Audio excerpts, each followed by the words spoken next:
Be here now. Just be here now.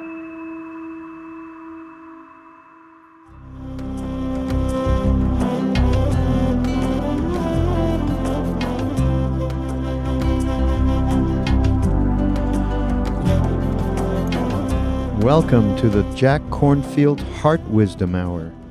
We are delighted to share with you Jack's innate common sense wisdom and his clear, open heart. If you are interested in supporting Jack's podcast, go to BeHereNowNetwork.com/Jack. My own practice these days has been involved with a wrestling somehow with the Theravada tradition as I was trained in the monasteries and centers in Thailand and Burma and India, and the wonderful things that I've learned in practice. A wrestling somehow with a way to make that practice real and meaningful and alive in our culture and our time, to make it heartful for people, to connect it with our lives in a full way. And I find that doubly compelling now that I'm living as a householder in the fullest sense of the word. It's a really important thing that we do, our practice. Important for ourselves personally, our own being, and perhaps our own being for many lifetimes, if you believe in that stuff. But equally important for the world. In the newspaper today, after the descriptions the other day of American bombings of Libya, one evening for a half an hour of 5 different targets, it said, among other things, that the military barracks where Gaddafi lived was bombed, although he was probably hiding in some other place. But unfortunately, 2 of his older children were injured, and his youngest daughter, 15 months old, was killed.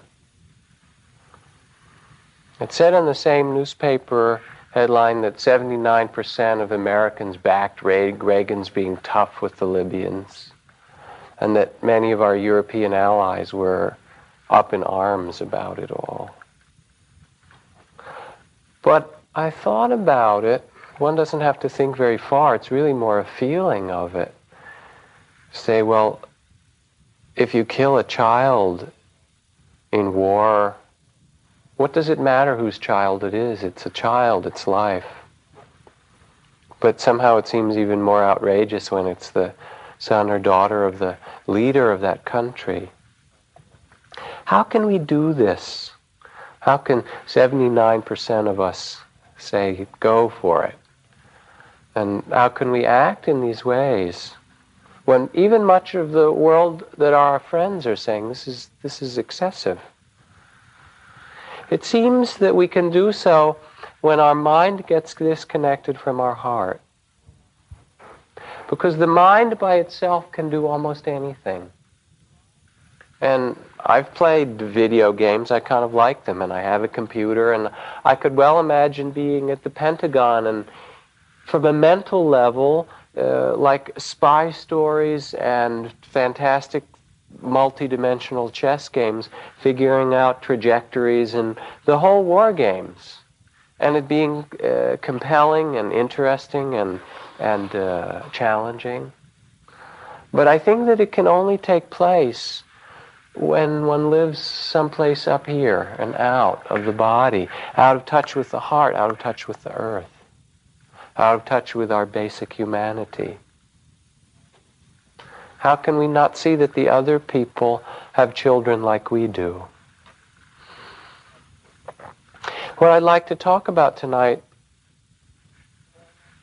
is a way to put this practice that we do in retreats in a kind of perspective, to look at the power and the purpose of these retreats and this way of practice, and see it for its strengths, and also see in what ways we can work with it to make it more fully our own.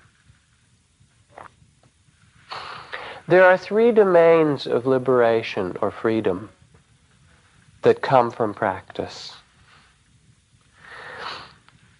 And make no mistake about it, the deepest purpose of the meditation is freedom. The Buddha said himself in a very beautiful statement, not merit, nor good deeds, nor bliss, nor rapture, nor concentration, nor insight and understanding.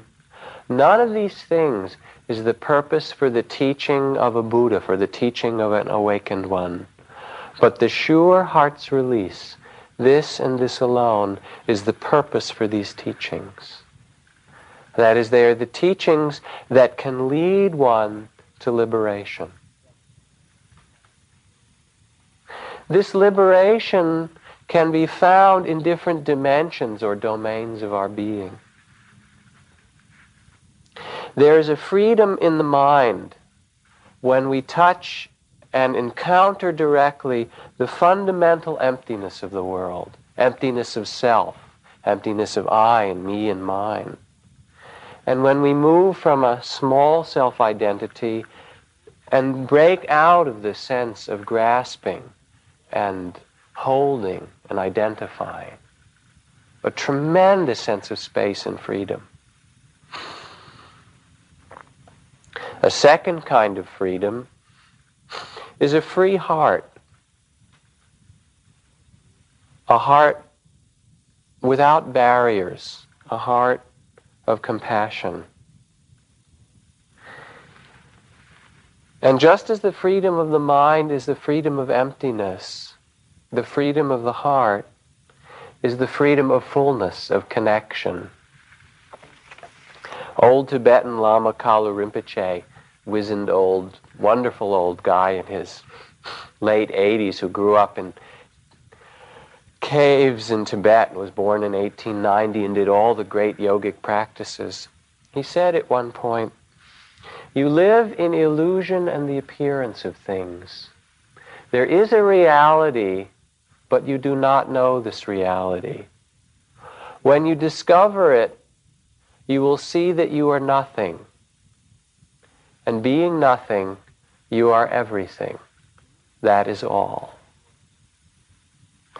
These are the two sides of this freedom, the freedom of emptiness of the mind and the freedom of being everything, of our fundamental connectedness of the heart. It's like I spoke last night of Thich Nhat Hanh saying, Vietnam didn't just happen to the Vietnamese. It happened to everyone in this room. And what happens in Libya and what happens in Lebanon and Cambodia and Los Angeles and everywhere, we're all a part of it. And the second kind of freedom is a freedom that allows the barriers to the heart to open so that we can touch and feel that connection with all of life. The third freedom is freedom of action. An ability to live or manifest in the world of form without being caught by our fear. Money is scary, and sexuality is scary, and relationships are scary, and work is scary, and you know, all those things, so forth. Even more than the practice that we inherited from the Theravada tradition, which has been primarily a monastic and a renunciate practice, we as Westerners and as householders have to find the ways to come to this freedom in ourselves, to be free in our actions, free in our manifestations, not just free apart from the world, but free in the very center, in the midst of it. Now, most of you have been sitting for a while, at least 3 or 4 retreats, maybe Some of you have sat for 5 or 10 retreats or 5 or 10 years. What you'll notice if you observe your practice is that it's a spiral.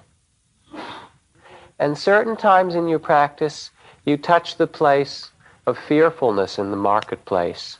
And there's this voice inside, if you listen to it, that says, like it or not, kiddo, you got to go out there and do it. Other times at your practice, you may be overwhelmed with that, and the voice inside says, it's time to retreat. It's past time to retreat. Get yourself to the desert. Go to a retreat. Go to a place to take you to the depths of the silent mind. Other times in the spiral of practice, the voice is heard mostly from the heart. And it's the voice of our sorrow or our longing or our deepest grief or pain. And it says, enough already. I really need to be felt. I need to be honored. And that becomes the work of our practice. Inwardly and outwardly through the expression of connection, of caring, of service, of many kinds. Even at retreats, which are designed for more of the inner work, there are different ways to approach practice which become a source of wisdom, a source of strength for us over many years of practice. I know it very well from a few years ago when Deepa Ma, who most of you have heard about in various talks, a wonderful old Indian woman who's a great yogi and a great meditation master and the sweetest old grandmother you'd ever want to meet at the same time. A combination of tremendous compassion and love and also great strength of mind. Anyway, she was at the center in Massachusetts and I had some time before the 3-month retreat to sit. So great, I'll go and sit with her and follow her instructions and really work under a teacher again, which I hadn't for a while, and see how she can help me and really take my practice to a new place. Well, just about that time, it was 4 or 5 years ago or so, I was also going through one of those cycles in the spiral with a lot of drama in my relationship life. Some of you may be familiar with that kind of thing in your life. Sure, not many. And it was a time, as I recall anyway, where we had separated, my wife and I. We came together and separated a number of times in our whooping crane kind of courting dance or whatever. And it was very hard, and I was in a lot of pain and a sense of failure or loss or rejection, grieving, very strong things, because it touched not just that experience, but it touched a whole big array of all of those experiences prior to that in my life that were layered around that same emotion of grief or rejection or loss. It was very painful. And it came time to sit. And her way of teaching was a very classical Mahasi Sayadaw style practice. Sit and make a mental label for everything and stay with the breath and don't let the mind wander off. And I loved her and I really wanted to do it, and by God, I tried. I sat there and I tried to label and I tried to stay on my breath, and it wouldn't work because there was so much going on in my gut and my heart. And then I said, all right, I'm really a yogi, none of this stuff. I'll just do it. And I sat down and I said, I'll sit for 5 hours. This is one way I learned in the monastery. I just won't move. And even if it really hurts a lot, I'll use the pain and I'll get concentrated. I'll do it that way. And I sat, which I have that kind of will, and it's helped me at certain times in practice. Not a prayer. I sat, and I wanted to cry more than anything else. And the end of the 5 hours were over, and my legs were killing me, and my mind had gotten tense, and I was somewhat concentrated, but as soon as I got up, again I was flooded with all this stuff. It was late that night. I just couldn't bear to sit down again. And it happened that week that Shogun was on TV, the miniseries, and I'd read the book and really loved it. And so I crept down the back stairs. Joseph and Sharon were in their room sitting, and I turned on the TV, and I watched the first 2 hours of Shogun. I felt much better.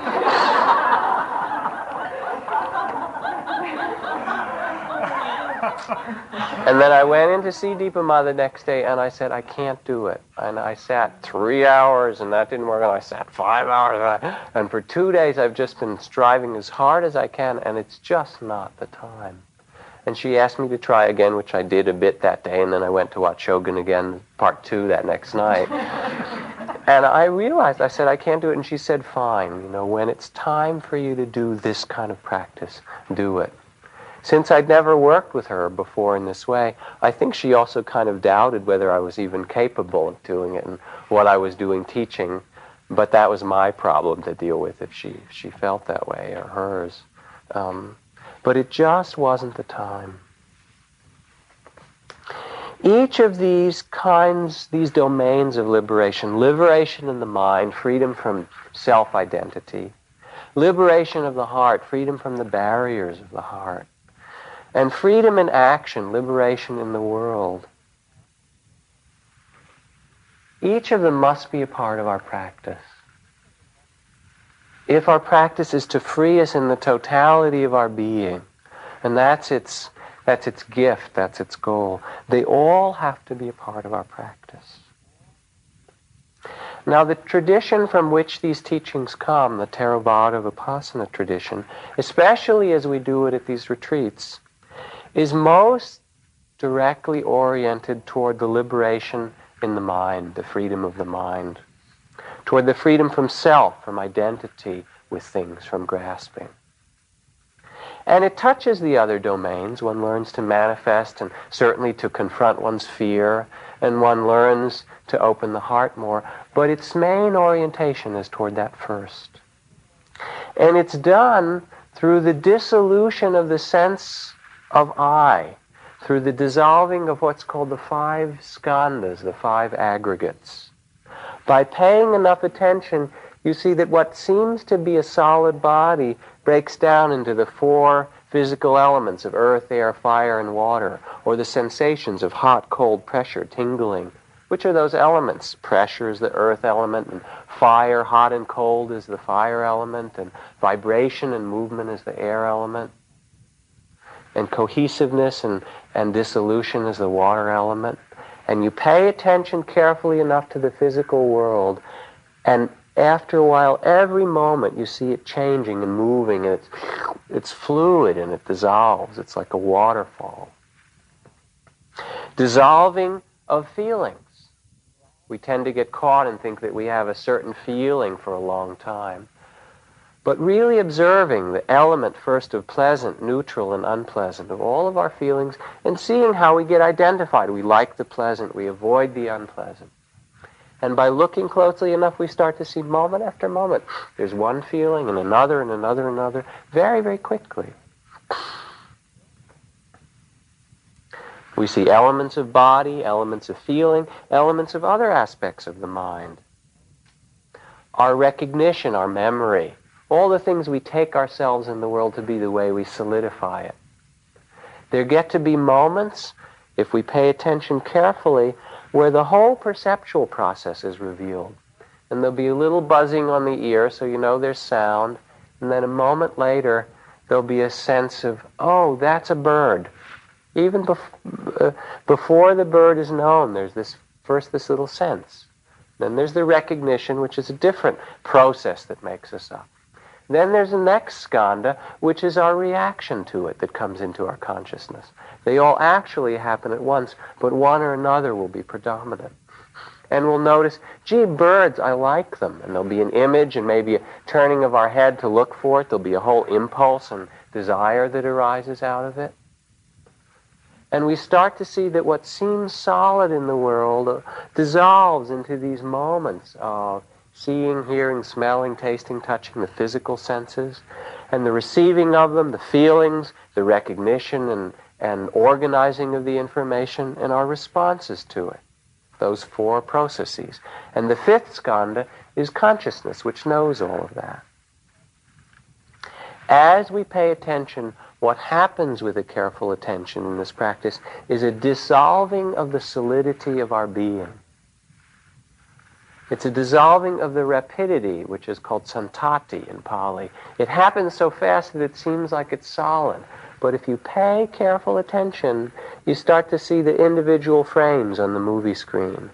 And the events of life become momentary flashes coming out of nothing for a moment, disappearing, followed by the next one. And as we pay attention in this kind of practice, it leads us more and more deeply to see the 3 characteristics. To see anicca, or impermanence, wherever we look, arising and passing moment after moment. To see how phenomena is conditioned. That everything which is created dissolves. And the more carefully we look at it, that created thing dissolves that much more quickly. Because our observation shows us its process of change. And so the whole sense of solidity breaks down. We see that it's not real or solid in the same way that we thought. Practice is leading us to see the 3 characteristics: impermanence, dukkha, or unsatisfactoriness. This one you should know as old students. And the truth is that you may be suffering more in your practice than you used to, which means probably that you're seeing it more clearly. Most people get very strong insight into anicca or anatta first, to emptiness and impermanence. And the thing that really frees them, and the thing that's the most difficult as it goes on, is seeing the suffering and the pain in life, particularly how we grasp it. Because it's not until we feel it, we don't just want to see it, but we want to actually experience what it means to hold on to things and what it does to us. And when that's seen in the deepest way, the suffering that arises from that kind of attachment, then we start to really let go of this whole grasping of these 5 aggregates, of this whole sense of separate self. And I'll talk more about the way that practice unfolds for old students later, or maybe in one of the other nights. But it's important to recognize that if your practice seems to be filled with more dukkha and seeing of more unsatisfactoriness at times, it may not be that you're doing it wrong. It may be that you're actually seeing more clearly that which is true, and which leads to a very different level of liberation. And then the 3rd characteristic of anatta, or emptiness. More and more experiencing the ungraspability, the selflessness, that you cannot take a single thing as I or me or mine, because a moment later it's gone. Seeing that over and over and over in a deeper and deeper way until the whole sense of self starts to dissolve.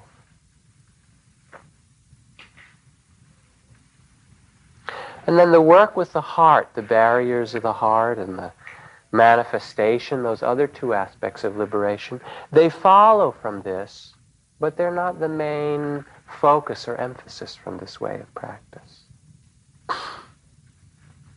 Yet for yogis who undertake a spiritual practice over a period of time, there are a number of vehicles, there are many vehicles, even within Theravada tradition. And they're appropriate to different stages in your spiral, depending where you are, where you come into a retreat. Because sometimes you'll come in and you're grieving, and sometimes you come in and you're ready to sit and just let it all dissolve. And other times you come in and the main thing on your mind is whether you'll have enough money this year to live on, and how you're going to get your work and your career and your livelihood and your worldly things together, even though you're here in a retreat. And within the Vipassana, the Theravada tradition, there are different approaches. There's a beautiful sutra in which the Buddha is standing in the garden or in the monastery, one of the beautiful monasteries of his time. And a person comes to visit him and marvels and appreciates what a well-ordered and well-mannered group of people these monks and nuns are around the Buddha. Well, just what a beautiful feeling it is there, and how sincere and genuine and upright they seem. And the Buddha accepts that compliment and appreciates it and says, yes, it's true. And the man says, it seems that they're learning something very wise. And the Buddha says, yes, indeed, over there is my great disciple Sariputra, who's the first in wisdom of all my monks. And collected around him are those people whose propensities, whose inner character directs them to learning through wisdom. And over there is my disciple Mahamoggallana, who's foremost in psychic powers. And those who have a propensity to those powers of mind are attracted to him and are practicing to freedom and liberation through his teachings.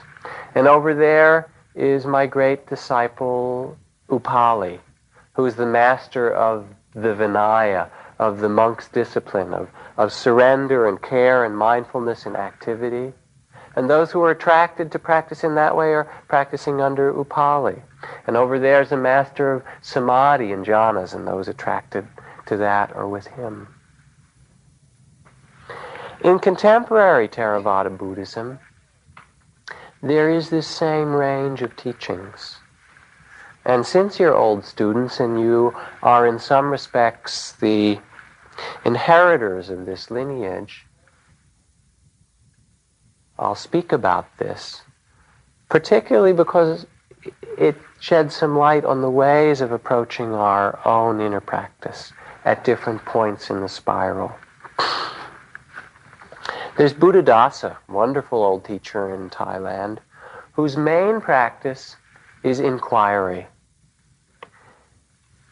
He asked me to translate a book for him, which I never got around to doing, that's 1,200 pages in Thai, in which he took every single reference in the entire 40 volumes of the Tripitaka, of the Buddhist sutras, where the Buddha talks about the process of dependent origination. He took every single reference and coordinated it into this book that talks about learning to find liberation through examining the conditioned process of dependent origination. And his way for people to work is to observe contact on the senses, and then the feeling which arises, and then the clinging or grasping or resisting to that, and then the desire and the action which follows that. And to begin to see the whole process of body and mind, things coming in and our conditioned response to it, until we see how mechanical it is, and find the way to become free in that. He instructs people at times just to observe their feelings, to observe in each moment whether there's a pleasant or an unpleasant, or neutral, which means neither pleasant nor unpleasant experience. For each moment's experience has that element of feeling. And if you just observe that carefully, a tremendous sense of freedom will come. Because then you'll see your responses to it. Do you grasp it? Do you resist it? And through that, you begin to observe the whole chain of our conditioned being. And it's at that link of feeling and our reactions that freedom can take place. To observe the interaction of body and mind. And what's interesting in his teachings is he says, don't bother making your mind very concentrated. Don't worry about insight and rapture that come from powerful samadhi. If you can just stay present and observe the process moment to moment, the understanding of impermanence, of selflessness, of ungraspability, of suffering, all those will become clear. And the whole freedom that is taught by the Buddha is yours to be found there. That's his way. It's a way of investigation and inquiry. Ajahn Chah, the main teacher that I studied with, his way of practice is to say, only let go. And at one point he says, if you let go a little, you'll be a little happy. If you let go a lot, you'll be a lot happy. And if you let go completely, you'll find complete peace. It's that simple. His way of practice integrates awareness into daily life as it goes along. He wasn't a big one on long intensive retreats and a lot of silent sitting. He would say instead to sit a few hours a day, 3, 4, 5, depending what was right for you, and then to act in the monastery, and most importantly, to take whatever comes in your life as a challenge, to work with things, to work with your reactions. If you get the wrong food, quotes, unquote, for breakfast, how do you relate to that? You got mangoes and you wanted pickles, or you got oatmeal and you wanted eggs Benedict. What's your relation to that? Or it's cold out and you want it to be hot in Yucca Valley. Or the bell rang in the middle of your best sitting and everyone started making noise. To really look at all your reactions to life, that's the place, he said, you'll find freedom. And he challenged people. If you didn't like to relate to people and you didn't like noise, he assigned you to a monastery in Bangkok. And secondly, in his sitting practice, it was to calm yourself a bit, to quiet the heart and the mind, and then to observe. And he said the Eightfold Path isn't out there right effort and right concentration. He said the Eightfold Path is 2 eyes, 2 nostrils, a mouth, 2 ears, a tongue and a body, and the mind is that which walks it. Keep it very simple. If you want to follow the Eightfold Path, see what comes in those doors and sit in the chair right in the middle. There's only one chair there. If you occupy it, you can watch everything else that comes and goes. And simply observe from that place of stillness. And through it, it again leads to freedom, to non-attachment, to the seeing of anicca, dukkha, anatta, of impermanence, of selflessness, of ungraspability. Then there's another flavor of practice, Mahabua, Ajahn Mahabua, Sunlun Sayadaw, U Ba Khin was somewhat in this line, where you make strenuous effort. The Sunlun Monastery is the place where they do this very heavy breathing. Sittings are 2 hours without moving, 2 or 3 hours without moving, 4 times a day. The first hour you sit and you breathe as hard as you can, and concentrate only on your breath. Blast the thoughts out of your mind, wakes you up. You just do that. And then the second hour, you continue to sit without moving, and you watch the sensations in the body, and you just stay with that. And then at the end of 2 hours, you get up. You do a little walking, maybe. You're spaced out. You go back a couple hours later, an hour or 2 later, and you sit and you do it again. It's the main effort in that practice is concentration, and a very great focusing of energy. And for certain people, it works. It develops very strong samadhi. And talk about dissolving the body and mind. It can really do that. It doesn't necessarily lead to a lot of integration, however. It has its weak side. But it's a different spirit of practice, and one useful to understand, because it's a way of approaching this process we're involved in of how to become free. A fourth kind, and in general, the retreats that we teach, Sharon and myself and Joseph and Jane and whatever, are based on this particular tradition, although there's a mixture of it, is the teaching from Mahasi Sayadaw, in which the instructions are to sit and walk, as we do pretty continuously, and to dissolve the sense of self and grasping via a very careful and continuous noting, so that one develops samadhi, one develops a steadiness of mind, not through heavy breathing, but rather through a constant noting, in, out, hearing, smelling, touching, liking, disliking, reacting, in, out, rising, falling, staying with it moment after moment until what seems like a solid experience starts to dissolve into its component parts. And with it comes a kind of samadhi which is called khanika samadhi, or moment-to-moment depth or steadiness of mind.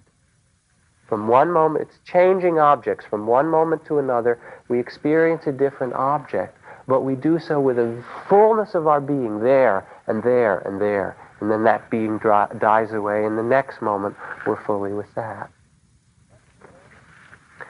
That's the main instructions that we give, although in the spiral of your practice it may not be the thing that's appropriate for you at every single retreat. Now, for one who undertakes this way of practice, just to give a little bit of a boost for it in this retreat, what are the ways to do this style of practice fully? If it feels like this is the time and cycle in your spiritual life to really do that. Slow down. If you want to do this Mahasi practice very deeply, let yourself really slow down and work with continuity.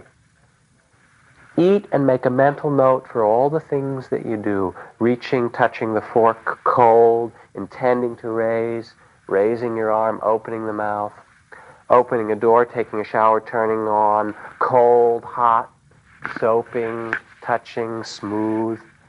Really being there for all the physical and mental events, whatever's predominant in a moment. If you do that even for a day, if you make it continuous, your practice will change dramatically. If it's right at this time for you to do this style of practice. Going slow, continuity, making mental notes of everything which arises. Staying with the breath a lot in this first days.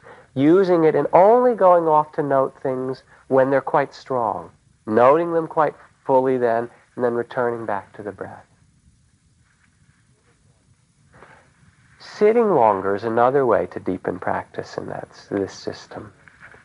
Instead of sitting for 45 minutes or an hour, many of you are older yogis. If you want to work this in this kind of intensive way, when the bell rings, just keep sitting. Do hour and 15-minute, hour and a half sittings. For some of you, there'll be more fire and pain if that's there. Just note that. When it's strong, then go back to the breath. But it really does develop a steadiness and a samadhi. And particularly pay attention to detail. Let the mental notes be there, but in the background. Feel the actual experience of the breath, the coolness, the tingling, the pressure, the movement, the vibration, the warmth, the slowness, whatever actually is going on. When you feel the sensation, go into it with your attention. What makes up that pain? There's prickles and fire and tingling and vibration and tension around it. Notice all of that, and through that careful and systematic noting, through steadiness in your sitting, maybe some longer sittings, through continuity, if you do that and give yourself to it fully, gradually the sense of yourself starts to open up in a whole new way. Now, how could one support the other kinds of practice? Suppose that you know in your heart or through your character that that's not the way for you. If you make a great effort, all that happens is you get tighter and tighter and tighter and wound up like a rubber band, which is true for some people. That way doesn't work. Suppose that it's time for you to do a practice that's more that practice of inquiry, like Buddhadasa. Follow the schedule, number one. In all of these ways of practice, don't let yourself just take nature walks and relax. They all call for a careful and full attention. So if you want to do it by inquiry, instead of doing longer sittings or making a lot of mental notes, it's to sit and walk, as we do, pay attention to the breath, pay attention to the steps in the same general way. But more than anything else in keeping the schedule, really let yourself observe. You can give yourself a question. I'll observe feeling this retreat, pleasant, neutral, and unpleasant. If you spend 10 days just observing whether it's a pleasant or unpleasant or neutral feeling in each moment, your practice would go very far. Or I'll observe contact on the senses and my reaction to it. It's really fostering a spirit of observation and inquiry. Now you might say, what if it's a time in my life and the cycle in my practice where there are very strong emotions, where early traumas are arising, or there's There's a lot of grieving to be done, which is one of our big work in our adult life. Or there's some other aspect of our emotional and inner life that's very compelling, so that if you were to note the breath and the spoon and the chewing, it would really take you away from what's happening. The best example in Theravada tradition is Ajahn Jamnian, who's a teacher whose main teaching, a great deal of it, is loving kindness. And he really talks about the barriers to the heart and what it is that prevents us from opening in each moment. And so at certain times in retreats, when that's what's really compelling and present for you, your most important work will be to allow the emotions and allow the heart and really stay with that process and let that open. I'll talk more on another night about working with emotions in the heart because it's such a significant part of our practice. And there's a tremendous power in them and a lot of fear of them. And the Buddha said that in the cycle of dependent origination, the place where we get stuck most is in feelings. Just as William O. Douglas said the same thing at the Supreme Court level where I work, he said, 90% of our decisions are made based on feelings, and the other 10% of our mind is used to rationalize our feelings about things. This is the Supreme Court, where it's supposed to be the bastion of logic and rationality. It's true in our whole lives. Our feelings and our emotional life are tremendously compelling and important. Thich Nhat Hanh is a good teacher for this. When he went to Zen Center to teach a retreat, a mindfulness retreat, he said to him, "You guys make this practice too grim. I want to give you a very simple practice, all you Dower Zen students." And it's quite simple. They're not the only Dower ones. Vipassana students get Dower as well. He said, just two things. One is be aware that you're breathing or stepping on this beautiful earth, and smile. And that was the instructions for the retreat. And it was really a retreat of the opening of the heart as much as it was a retreat of mindfulness. What's significant in our practice, in the end, in this spiral, is that we have to connect our heart and our body and our mind. They all need to be connected together. That freedom on one of those levels is not enough. I love reading from this old Zen master Ryokan. Read some of his poems at many retreats before. But one of the things that I like about him, he talks about playing in the fields with the children and writes beautiful Zen poems about the sunsets and so forth. But some of his other poems are the other side. He says, "Here I am alone wandering through the mountains. I come across an abandoned hermitage. The walls have crumbled. There is only a path for foxes and rabbits. The monk who lived here long since gone. The well next to an ancient bamboo grove is dry. Dust is piled on the floor, and a book of forgotten poems lies beneath the window. Crickets disturbed by my unexpected visit shriek. The stairway is completely hidden by the wild fall grasses. Looking up, I see the sun. Setting, I feel unbearable loneliness." What a beautiful poem.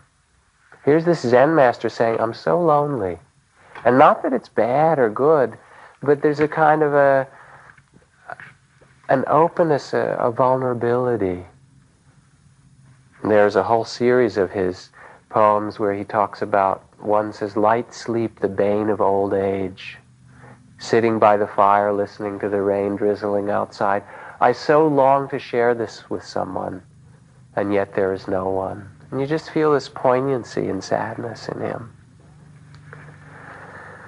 The matter of opening the heart and of connecting the heart with the mind, like the military and the rest of the world need to do, it is terribly important.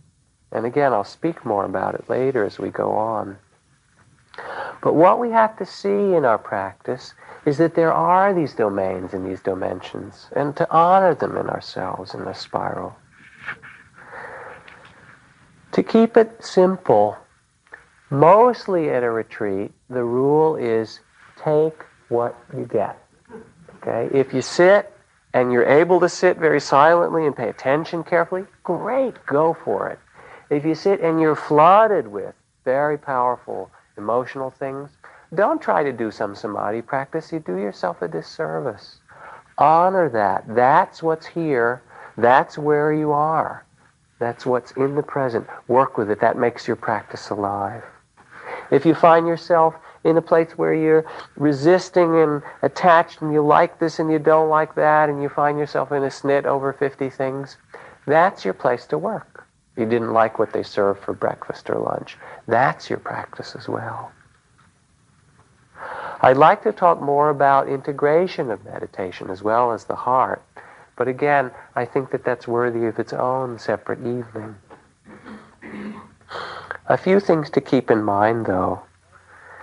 And that is that in whatever way you practice, a way of making it really work for your life here and your life outside is to keep yourself grounded in your body and your feelings. Not to let your practice get too out there in the mind. Integration, also the way Ajahn Chah emphasizes it, watch your reactions and learn a kind of inner strength, a kind of, he called it endurance, where you can just sit and be with what's there and really take it and say, yep, I can let go and I can be here for this too. Another part of practice that can help with that, which isn't so appropriate in the middle of the retreat, but we can talk about more later on, is certain reflections that can be done that kind of keep our thinking even directed toward what is the purpose of our life. The monks do these every day. What do you value? What are you here for? What is it that lasts? Do you remember that you're going to die and everyone else will? Now what is your life purpose? There are a series of valuable reflections to keep the sense of integration and inquiry alive.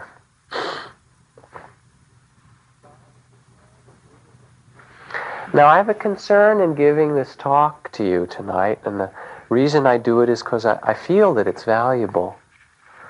But my concern is that it will be confusing.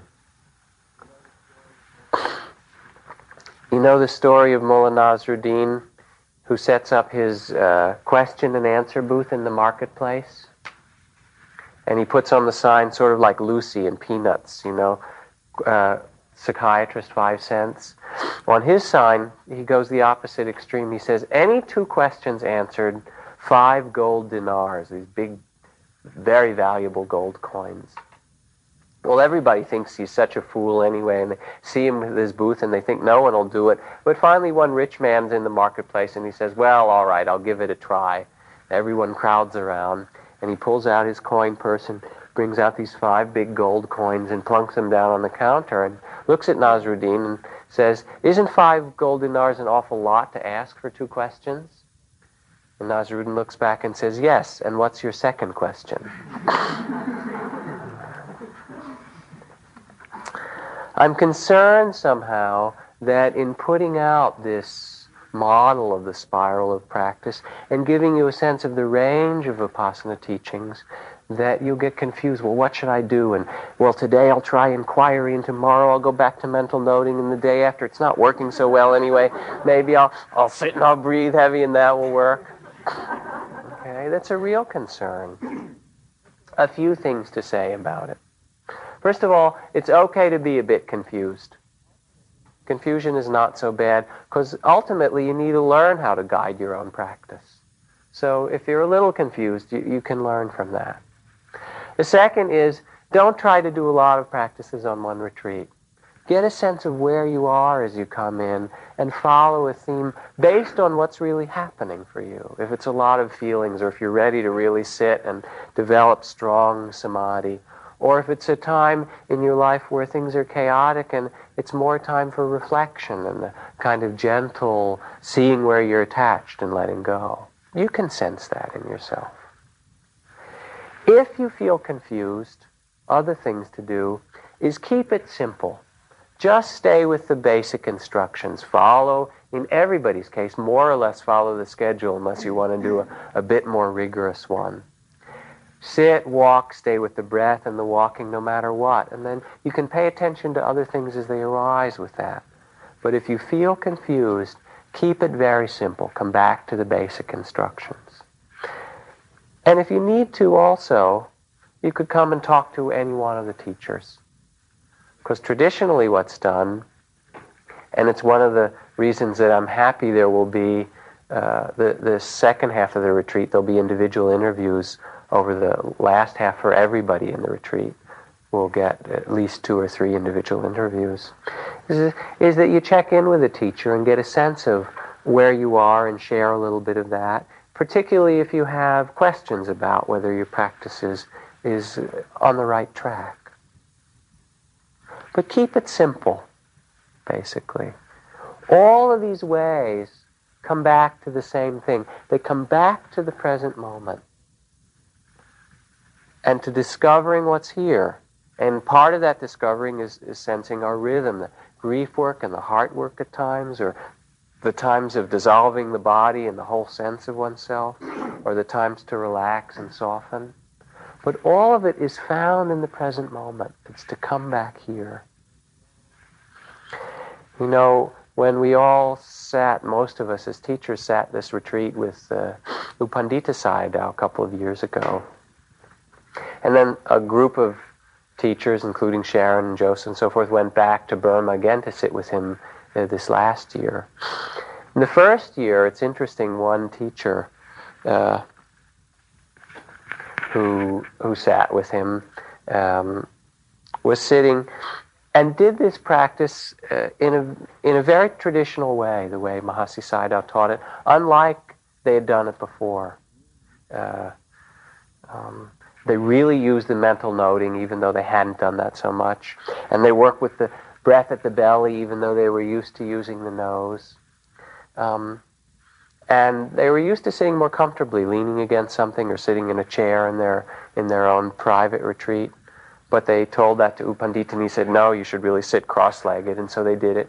And had a quite hard time doing it. The noting was difficult, and the not sitting in a more comfortable way was really hard, and so forth.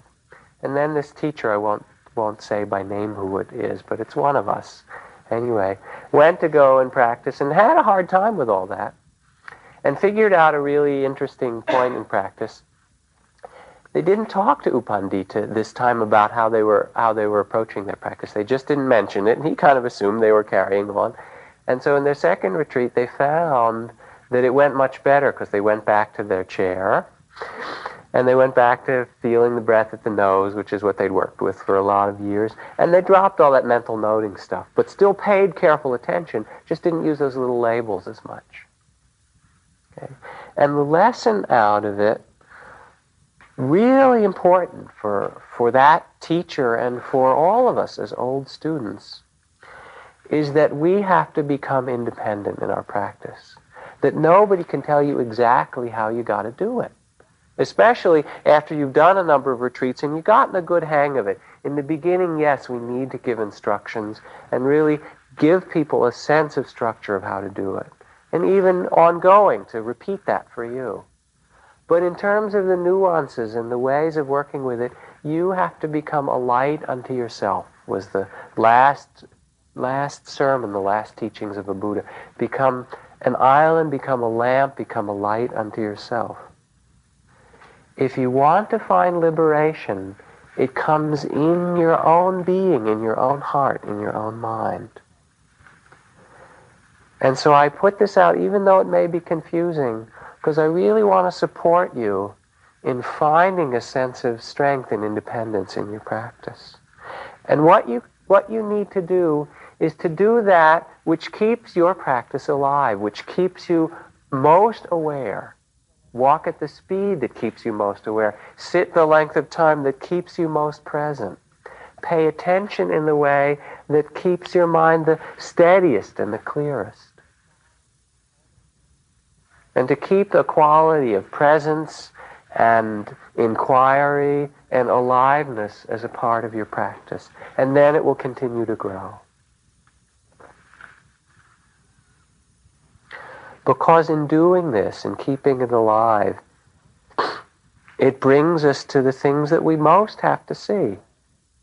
It's we who have to see it. The Buddha saw it already. It doesn't matter for him or anybody else. We have to see our attachments and how they create suffering and what it really means to let go. We've got to see that ourselves. We have to see ourselves when the heart is closed. And what does it? Not to judge it, because it has its seasons like a flower. But what are the barriers to it being open? And when we're connected with the earth around us and when we're not. And how we can open our hearts. We have to learn to do that. And we have to learn what it means to be free in the world, to be able to manifest and not be caught by our fear. And we have to learn what it means, this teaching of selflessness. Something we have to come to, that we are none of these things, or all of them.